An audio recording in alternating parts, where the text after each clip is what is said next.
Goldkøerne elsker den lille foderblander. Den er super god til at lave små goldrationer.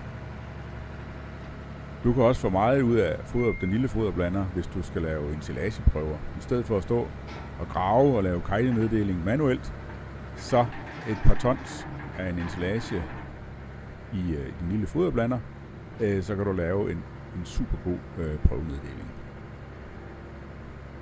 Du starter med at være sikker på, at den lille blander den er helt ren. Så udtager du repræsentativt af hele skærefladen af den ensilage, du vil tage en prøve af. Så kommer du de her 1,5-2 tons af ensilagen i den lille foderblander. Sikrer dig, at blanderen den har fat i alt materialet, og at det hele det blander, og at det sidste hjørne det kommer med. Så blander du i 10 minutter.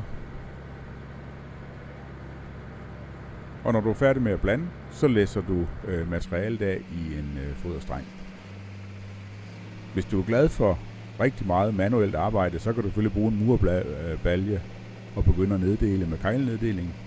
Men har du blandet det her rigtig godt i blanderen, så kan du også bare nøjes med at grave ind i et tværsnit af foderstrengen og komme materialet i en pose. Og du er sådan set klar til analysearbejdet. Har du selv en kost- og crop-tester, så kan du lave en tørstofanalyse selv. Og ellers så er det en fordel at fryse prøven, inden du sender den afsted til laboratoriet, fordi så virker prøven som sit eget køleelement.